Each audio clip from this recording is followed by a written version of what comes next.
Kareski, est-ce que tu acceptes ce sceptre qui symbolise les pleins pouvoirs Bien sûr. pour la durée de l'émission?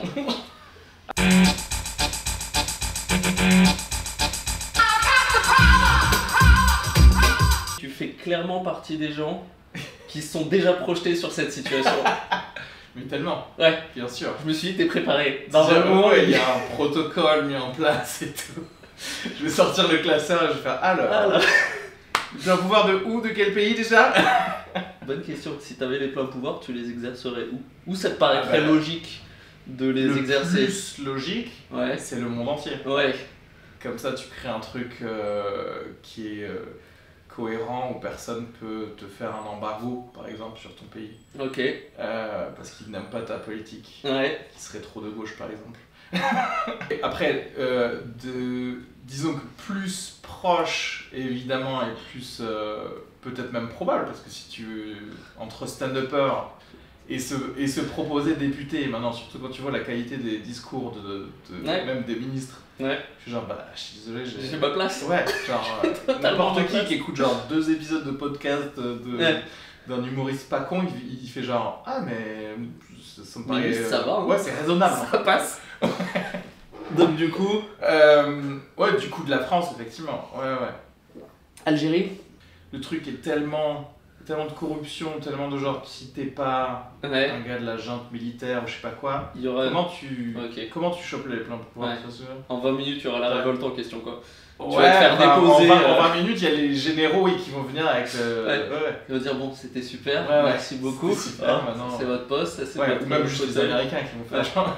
C'est sympa. Ouais. Merci Ariski. Tu me diras, même en France, hein, tu sais pas ce que. Il faut y aller petit à petit en France. Si tu n'as les pleins pouvoirs que d'un pays, il faut mettre en place aussi la nouvelle sorte de diplomatie. Parce que j'étais en train de me voir, pour vraiment te dire que c'est des choses que je fais dans ma tête. Okay. J'étais vraiment en train de me voir, en train de faire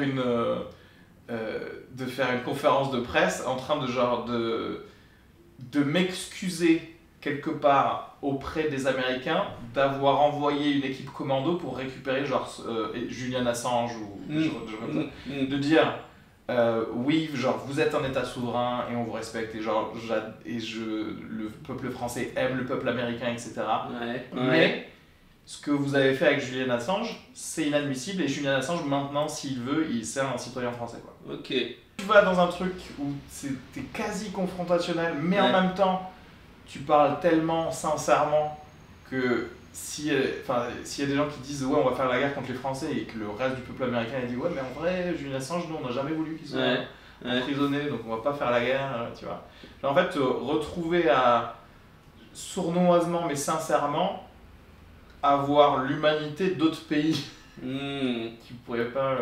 J'ai hâte de voir vraiment ça. J'ai hâte de voir ça. J'ai hâte de voir la saison 2. Derrière toi avec Julian Assange dans la cellule, bon bah. Mais typiquement, ça a pas marché comme j'espérais, Julian, je suis désolé. Des petites mesures friandises comme dire à Snowden et Julian Assange qu'ils peuvent avoir la nationalité et être libres ici et peut-être même les aider à être libres dans toute l'Union Européenne, etc. Ouais, complètement. Alors, première mesure du coup. Première mesure. Ouais. Revenu universel. Ok. Voilà. Combien? Bah ça, il faudrait le voir. Parce que moi, tu vois, toutes les mesures que je prendrais, en fait, je ferais ce qu'il faut faire, c'est-à-dire t'invites les plus grands scientifiques et experts du domaine et tu les fais bosser, quoi. Mais je pense que peut-être, à ce moment-là, la première mesure, ce serait de faire ça à ce moment-là. De dire à beaucoup d'experts et de scientifiques, je vous enrôle pendant 6 mois, vous avez un très bon salaire, et derrière, on sort les mesures à faire. Même si pour moi, le truc du revenu universel, effectivement, là, les sous-questions, ça va être combien, etc. Mais l'idée générale, c'est de dire que tu peux survivre, donc tu peux manger et avoir un toit, si tu es un citoyen français. Voilà. Mais même ça, pour le coup, tu vois, les études ont déjà été faites. En plus, à la base, c'était un truc de droite. Ouais, c'est un truc de... Et c'était les gars qui disaient, ouais, il y en a marre de donner des aides et tout ça. On n'a qu'à donner une somme pour tout le monde dès le début. C'est un truc ultra libéral à la base. on est à égalité sur la ligne de départ, et après c'est chacun pour sa gueule. Hein, après c'est si tu veux vendre ton rein, il n'y a pas de problème, si tu veux vendre ton œil, c'est cool. Mais ce qu'il y a le truc, c'est que tout le monde est trop focalisé sur l'égalité, où est-ce qu'on commence ou des choses comme ça, alors qu'en fait, c'est de savoir où est-ce que tu mets le seuil du minimum. Moi j'ai envie de mettre le seuil du minimum dans tu vis. Il n'y a pas besoin justement de vendre un rein pour vivre. Donc s'il y a un moment où tu te retrouves à vendre ton rein, c'est que vraiment, je sais pas, t'as chié quoi. Oui, c'est bizarre quoi, c'est ton kink peut-être. Tu fais genre j'adore aller me faire une dialyse ou quoi. Ok, putain merde, j'ai l'impression que t'es vraiment en train de faire ton programme. Je pense que c'est le cas en fait, c'est le cas, je dirais aux gens, n'hésitez pas à aller écouter le podcast de Thomasy, vous allez avoir les beaux cheveux. Ouais. Est-ce que tu aurais une mesure pour ceux qui sont loin de chez eux? Exactement.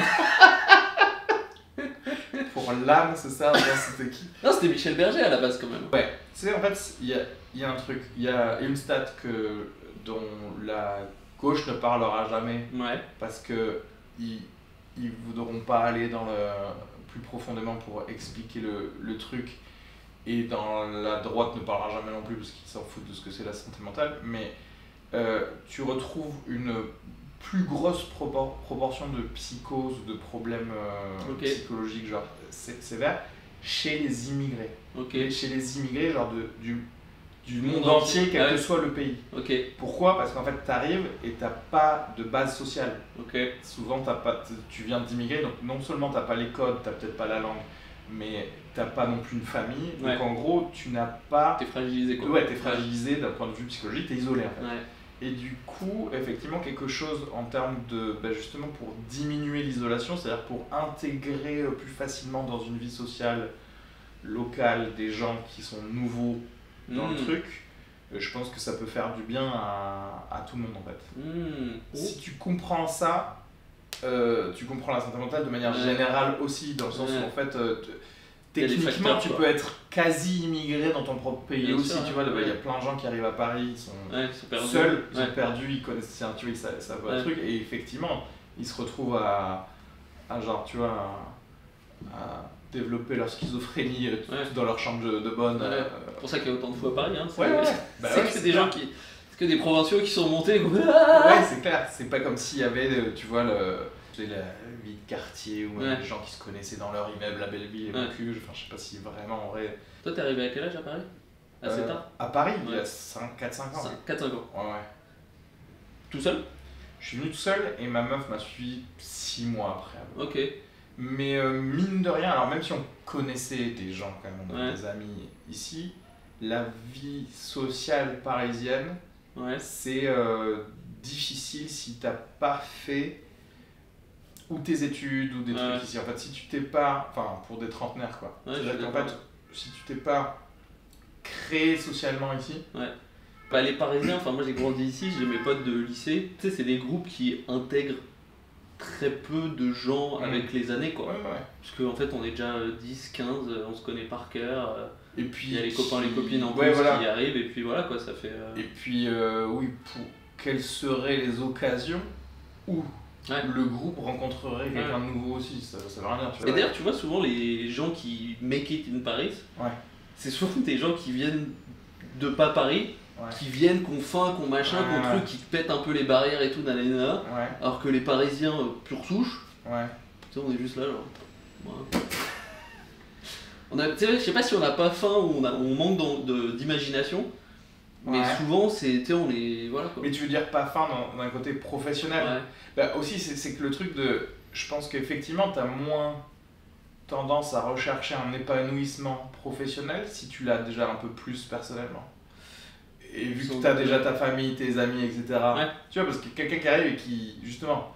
Moi j'étais arrivé effectivement, je sais pas, les 6 premiers mois, ou même après en vrai, parce que même si déjà, tu vois, t'es pas seul chez toi, mais il y a un côté où, j'avais moins de gens à voir le soir, etc. Donc en fait, t'es là, tu fais, je suis là pour bosser, donc autant aller dans les comedy clubs, faire des trucs, etc.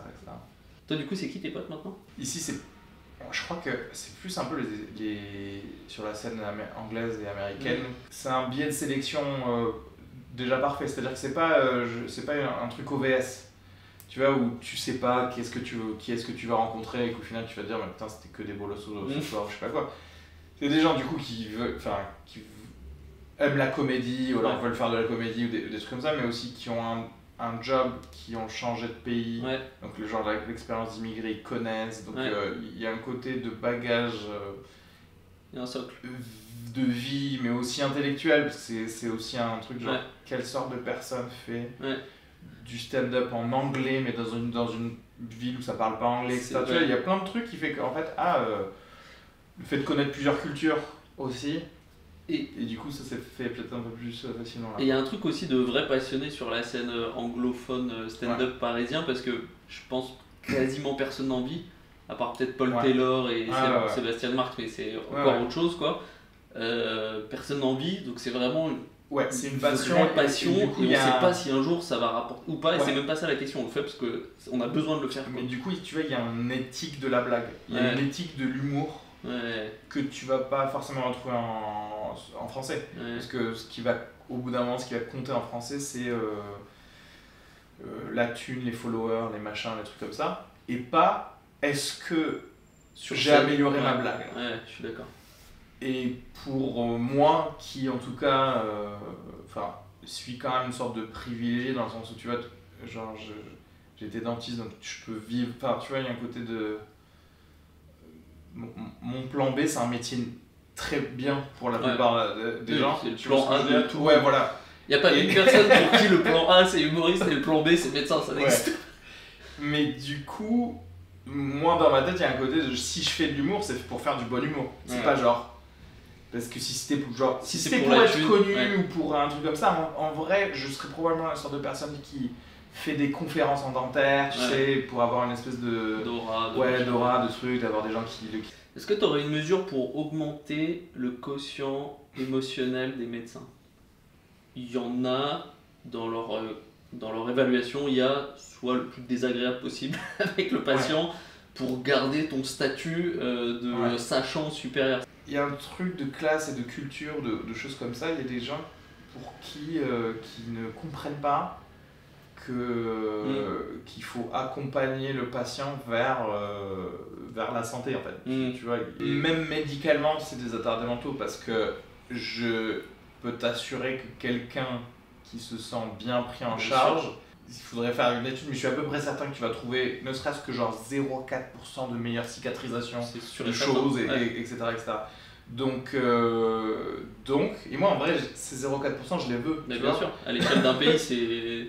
Oui, en plus, c'est des millions d'euros, des choses comme ça, et des milliers de vies que tu vas garder, etc. Du coup, si t'es pas sympa, c'est que t'es juste volontairement un connard. Et si t'es volontairement un connard, genre va faire une thérapie et reviens que quand t'es prêt. Tu seras mieux en fait. Voilà. Tu seras juste mieux. Mais ça, je pense que pour le coup, typiquement, rembourser les psys ou des choses comme ça, je pense que oui, si on parle d'empathie, je pense qu'il faut. Rembourser les psys, c'est même avoir un rendez-vous, tu vois, obligatoire par an, comme un rendez-vous avec chez le médecin, je sais pas quoi. Peut-être que ça se trouve, est-ce que au final, les courants d'empathie, c'est pas mettre un casque de télé-réalité, un casque de réalité virtuelle plutôt, et d'avoir des gens, d'avoir des mauvaises consultations. Tu vois ce que je veux dire ? Mais ce casque va avoir une mauvaise consultation gynécologique, tu vois, qu'on a préenregistré. C'est marrant ce que tu dis, j'ai mon meilleur pote, il a monté une boîte qui s'appelle Body Swaps, où c'est réalité virtuelle. T'as un cas, donc par exemple, je sais pas, tu fais un entretien d'évaluation, bam, tu fais ton truc, et à la fin, tu changes de corps, tu vas dans le corps d'en face, Body Swap du coup, et tu vois la même scène. Ce que tu t'es fait à toi-même. Exactement, avec la perspective de la personne qui le reçoit. Est-ce que tu aurais une mesure pour accroître le chaos? Toi qui es fan du Joker, toi qui cheer up pour le Joker quand tu regardes Batman, est-ce que le chaos c'est que quand t'as pas le pouvoir? Le chaos c'est que quand t'as pas le pouvoir, parce qu'après... non, moi je suis fan de l'ordre. Je suis fan des choses qui sont bien à leur place et tout. Mais oui, le chaos pour moi c'est juste un moyen pour changer le système en fait. Donc là, typiquement, tu t'en sers comment pour changer le système à ton échelle? Moi, à mon échelle, donc avant ce SUPS. Avant le SUPS. Pas assez en fait, parce que je pense que justement je suis quelqu'un qui a trop été élevé dans le respect du système. Ok. Et justement je pense que c'est aussi un peu en moi, ou ne serait-ce que de dire des choses comme, d'avouer des choses comme en fait finalement je crois que j'aime plus le Joker que Batman. Ouais. Pour l'instant c'est genre le max de chaos ce que je m'autorise. En tant que mégalomane stand-upper, tu te dis genre ouais, mais je crois que par certaines de mes allusions, de mes textes, genre j'essaye d'amener un peu un questionnement. En fait, j'essaie de créer du chaos dans l'esprit des gens. Ouais. Donc je me dis ok, c'est ça, mais le vrai truc c'est qu'à un moment, ça a pété. Il faut sortir une calage dans la rue quoi. C'est le truc qui va trop loin. Mais c'est-à-dire que le Joker c'est ça, c'est-à-dire qu'en fait, à un moment, tu es obligé de faire le truc quasi physique, genre d'avoir le système qui vient te chercher en fait. Pendant les gilets jaunes, tu lançais des pavés ou t'étais genre ça va pas marcher? En fait, j'aime bien optimiser les choses. Ok. Donc en fait, moi, si je vois plein de gilets jaunes, je sais pas, genre mettre du fumier quelque part, balancer des briques, j'ai envie que ce soit aux bons endroits. Ok. Parce que je me dis, ouais, non, mais si vous faites ça là, c'est pas utile. Si vous faites ça dans le 16e, si vous faites ça dans le quartier des ambassades, si vous faites ça devant l'Élysée, des choses comme ça, pour les mêmes nombre de calories que vous allez dépenser, ça va être beaucoup plus intéressant, tu vois. Que les gilets jaunes, c'était pas. Enfin, moi, c'était juste, ça veut dire qu'il y a quand même un vrai ras-le-bol, ça veut dire que les gens. Tu sais, parce que parfois, si tu vois personne se révolter, tu fais, bon, bah en fait. Je crois qu'il n'y a que moi qui ne peux pas accepter ce qui se passe, quoi. Alors qu'en fait, quand tu vois que... Ah bah non, en fait... Moi, je suis un peu passé à côté des gilets jaunes au début, j'étais en mode... faut aller dans le bon sens par rapport au climat, une taxe carbone pour tous, c'est un bon moyen de commencer. Je comprends pas pourquoi on veut pas faire d'efforts. Moi, comment je l'ai perçu au début, c'était ça. Après, quand tu vois que ça dure pendant 1 mois, 2 mois, 3 mois, tu fais... Ah oui, non, en fait, c'est autre chose qui est en train de se passer en France. C'est vraiment un truc d'un système peut-être où tu vois les limites, où tu vois que les gens sont fatigués et que ça marche plus, quoi. Ça marche plus pour beaucoup de gens depuis beaucoup trop longtemps et en fait, il y a un problème qui va au-delà, quoi. Mais tu vois, on en revient un peu au truc du revenu universel parce qu'il y a un côté de... Toi, tu te dis, oui, chacun individuellement est responsable de tout ce qui se passe. Et en fait... C'est ce qu'on veut te faire croire, mais en fait, il y a une césure. Il y a un truc de genre, oui, la taxe carbone, machin, mais toi, si d'un coup, on t'augmente ton panier de 100 € parce que l'essence a augmenté, en fait, tu ne peux plus vivre. Donc moi, c'est genre, le peuple, non, tu peux pas lui rajouter un truc à faire. Et ce que tu dis de taxe carbone, de ce que tu veux, il faut savoir où est-ce que tu la places, quoi. Si tu la places à une entreprise qui fait déjà des marges de ouf, ça me paraît plus normal. C'est plus logique. Et en plus, tu sais, j'ai découvert depuis, par exemple, que le kérosène des avions est pas taxé. Mais moi je savais pas, enfin je sais pas qui savait, moi je suis genre, quoi? Donc la pompe, oui, les avions, où c'est pas 10 litres, c'est 1000 litres? Non. Quoi? Moi j'ai l'impression de plus en plus que en fait, tu sais, les révolutions, on les prend comme des points de bascule, alors qu'en fait les révolutions, quand tu regardes, c'est plus des points d'accumulation. En fait, tu vois, il y a la jauge qui monte jusqu'au moment où tu as une évolution franche. C'est très dur d'insuffler des gros changements si les gens sont pas prêts en réalité. Et en fait, nous on a en tête la révolution française, c'est genre bam, le monde a changé. C'est 100 ans très progressif où en fait t'arrives au point où ça s'est rendu possible. Pas le 15 juillet où les gars ils sont dit, les gars, peut-être une république quoi. Non, c'est pareil pour les trucs de maturation, les Russes, les Soviétiques. Tu vois, c'est qu'à un certain moment il faut que le capital de Marx soit lu par plein de gens, que ça commence à en discuter un peu partout, etc. pour que... Mais en même temps, qui aujourd'hui justement a sorti...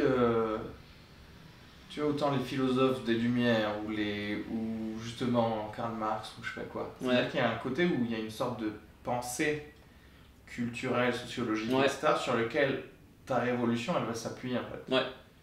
Mais oui, c'est un truc idéologique. Il y a une idéologie. Il y a qui aujourd'hui qui a parlé d'un truc idéologique? C'est. Je sais pas. Ah, c'est pour ça qu'un jour tu te réveilles et tu fais quoi? Tout le monde est d'extrême droite maintenant. En fait, c'est 30 ans de travail de sape, tu vois, régulier, de mettre le débat à un tel endroit et continuer à enfoncer le coin. Et c'est pour ça que la France, moi ça me fait toujours péter un câble. On s'est longtemps pensé comme un pays de gauche. Et on est vu à l'international comme un pays de socialo. Même quand c'est devenu de droite. Et ça, c'est le pire en fait, justement. Et là, tu fais attends, sur les 25 dernières années, il y a eu Chirac, Sarko, Hollande, Macron, Macron. À quel moment enfin, même Hollande, bon, c'est. Et même Hollande, en vrai, gauche, c'est de l'extrême centre, quoi. Oui, enfin, surtout en France, où en vrai, quand normalement, il fut un temps, tu dis gauche, ça veut dire quelque chose, quoi. Mais, oui. Bon, moi j'adorais Hollande. Pour moi, c'était nos meilleures années, tu vois. Mais vraiment. Sur les 25 dernières années. Et que tout allait bien. Mais sur nos 25 dernières années, c'est les 5 meilleures années, je pense. C'est les années Hollande. Franchement, je sais. Moi, je vais te dire, oui, peut-être à la limite, effectivement, pour des trucs sociaux, quoi. Mais pour moi, on va de plus en plus vers un truc de. Si c'est pas. Clairement de gauche, c'est de droite en fait. Tu vois, c'est comme les gens qui se disent genre, moi perso je vois pas la différence entre Biden et Trump, quoi. C'est-à-dire, tu vois, à l'international, à la limite, tu peux même dire il y avait pas de guerre pendant Trump, tu vois ce que je veux dire? Genre il a envoyé moins de drones que Barack Obama. De toute façon, c'est toujours pareil, si sur le spectre t'es très à gauche. Oui, si c'est pas Bernie Sanders, vous êtes tous pareils en fait. En fait, de ta perspective, tu fais là, mais je vois pas trop. Pour moi, les gens pour qui être à gauche, c'est genre qu'on prenne un vice-président, une vice-présidente un peu noire ou je sais pas quoi. Ok, pour moi, t'as rien compris à ça, quoi. Je préfère un revenu universel et pas voir de maghrébins dans le gouvernement. Que voir un maghrébin dans le gouvernement et continuer à avoir Darmanin et compagnie. Après, je pense que si t'es une meuf qui veut avorter dans plein d'états aujourd'hui, tu vois la différence entre Biden et Trump. Ouais, mais ça, tu vois, c'est les états. C'est pas vraiment. Tu peux pas vraiment dire non plus que c'était Trump. Parce que tu vois, c'est les états, la Cour suprême, c'est. Ouais, mais il a fait un travail de sape sur la Cour suprême. C'est juste qu'après, oui, il a mis un gars de droite. Enfin, en même temps, c'est un républicain. Il met un républicain. Et du coup, quand quelqu'un est mort au bout de 20 ans. Et t'en chopes les effets pendant. Enfin, après, c'est des attards mentaux, le truc de la Cour suprême, avoir des gens. Oui, 9 sages qui restent à vie. Qui ont 85 ans, qui sont là pour dire genre. Ah oui, prends la pilule, prends pas la pilule, je sais pas quoi. Oui, c'est très bizarre. C'est très bizarre. Est-ce que. J'aime bien que tu rigoles déjà à la question. Est-ce que tu as une mesure pour que les écoliers arrêtent de vomir de stress avant les concours? Moi j'avais ce truc là quand j'étais petit, j'étais très nerveux. Très nerveux avant les concours avant d'aller à l'école. Enfin pour moi, des examens et des concours, c'est pas une bonne manière de contrôler les connaissances. Donc si tu fais un concours, c'est pas pour contrôler les connaissances, c'est pour autre chose, c'est juste pour avoir moins de gens qui font ça. Tu fais un concours et en fait au final tu vois il y a peut-être des gens qui sont juste trop stressés pour un concours qui au final sont juste les meilleurs praticiens ou les meilleurs quotidiens de même tout le truc. C'est-à-dire que le concours n'a rien à voir avec ton exercice. Bien sûr. Tu me dirais genre oui on fait un concours pour des soldats, je comprendrais. Il y a un côté genre ok parce que oui t'es censé avoir du stress. Et je suis censé te tirer à côté, etc. Donc, ok. Mais c'est vrai que les conditions d'exercice sont pas du tout les mêmes. En France, on a la culture du concours que très peu de pays ont en fait. La plupart des pays, c'est contrôle continu, dossier, tu vois, mode de sélection via dossier, trucs qui ont aussi évidemment leurs défauts. Mais en France, on a ce truc de. Il y a le concours.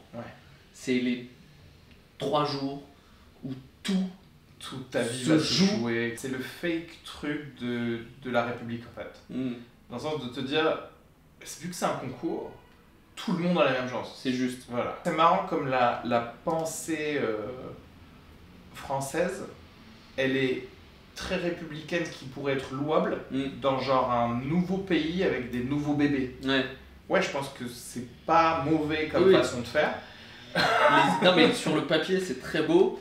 Et après tu regardes les statistiques à côté sur le papier, tu fais donc 95% des gens qui ont fait une grande école, leurs parents ont fait une grande école.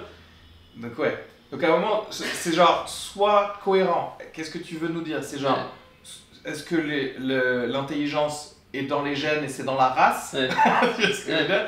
Ou alors tu vois bien et tu dois avouer qu'il y a un privilège. Bien sûr, c'est sûr. La plupart des gens qui font HEC ou des trucs, tu sais, qui pour moi sont un peu éthérés, tu vois. T'apprends des choses et en fait au final tu réalises que ton métier tu l'apprends les 6 premiers mois de ton truc. Du coup en fait qu'est-ce qu'on vient de faire là? École de commerce, de toute façon, il y a 2 trucs qui moi m'ont marqué. Le premier, c'est la prépa, c'est intellectuellement très stimulant. T'arrives en école, il n'y a plus rien de tout ça. Il n'y a plus aucune stimulation pendant 1 an et demi ou 2. Ah ouais. Ah ouais. C'est un désert intellectuel. Parce que j'aurais justement pensé que vu que une école de commerce, il y a le côté on a fini la prépa. Je sais pas, j'ai toujours l'impression que les écoles de commerce elles ont plein de petits clubs, trucs comme ça, et que du coup ça peut être un peu plus stimulant. Mais je parle des cours. Là, les cours c'est fini, et après en fait du coup c'est autre chose, effectivement, c'est les clubs, les assos, les machins. Okay. Et en fait ce qu'on t'apprend c'est à être socialement. Oui. Mais c'est radicalement différent. Et du coup tu regardes par exemple, il y a des assos prestigieuses, plus prestigieuses que d'autres. Par exemple il y en avait une, c'était Grand Cru.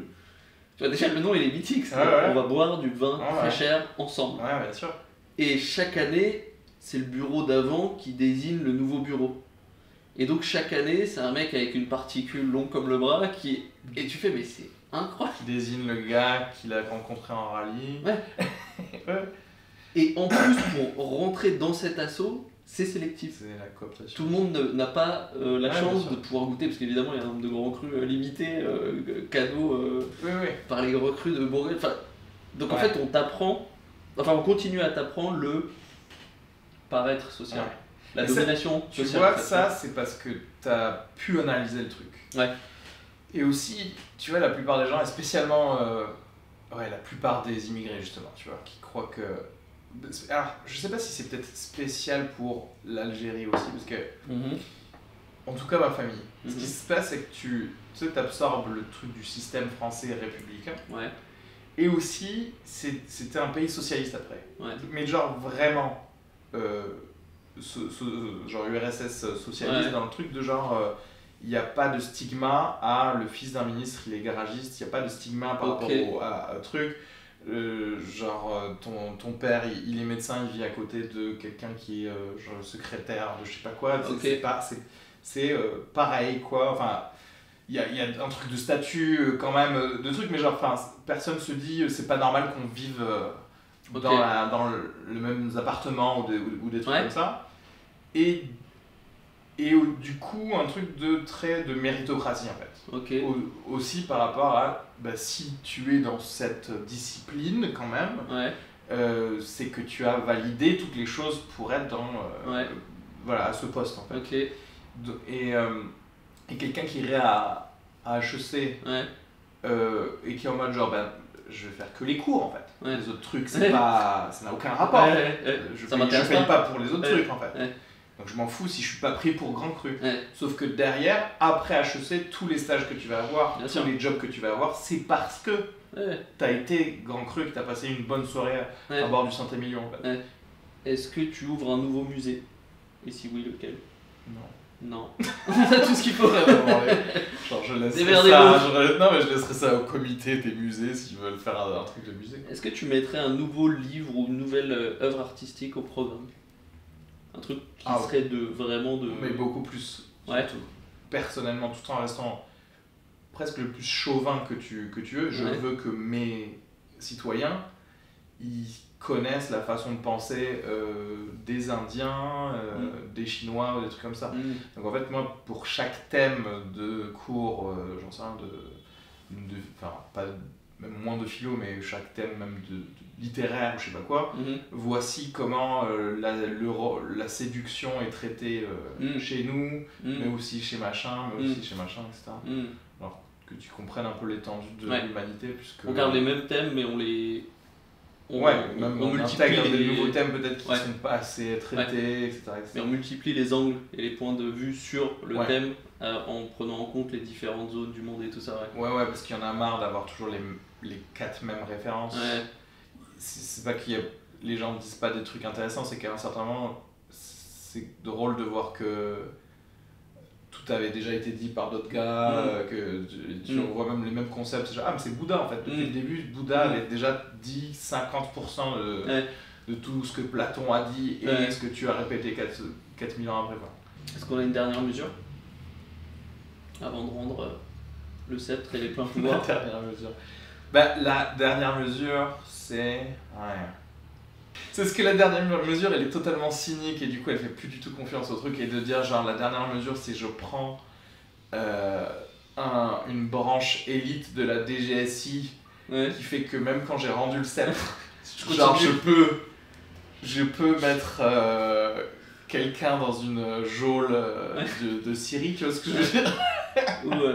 Du coup, en fait, la dernière mesure, c'est est-ce que genre je crée la CIA, mais si tu fais ça, tu redeviens le problème que tu essayes de Donc je dirais je pense que 6ème République. Ouais, un truc bien. Non, le truc de. Ouais, ok, la dernière mesure, c'est avant de prendre les pleins pouvoirs, tu fais genre 12 rituels avec genre des champignons hallucinogènes, de l'ayahuasca, avec des psys, etc.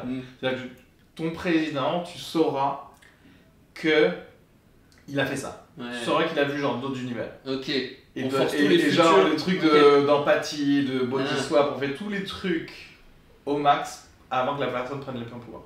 Nice. Voilà. Comme ça au moins, tu dis si c'est vrai, si c'est un connard malgré tout ça, c'est que bon, vraiment vous avez vraiment mal voté dès le début quoi. C'est pas mal ça. Voilà. Tous les candidats là, avant de faire le débat à 12 là, on leur dit bon, on a une semaine de préparation. En fait, ayahuasca pour tout le monde. Tu vois, il y a un côté où tu peux pas ne pas dire je vois ce que vous voulez dire. Quand t'as quand même gagné en empathie. Ouais, bien sûr. C'est ce que je veux dire. Voilà. C'est une belle dernière mesure. Tu me rends les pouvoirs ou... Non.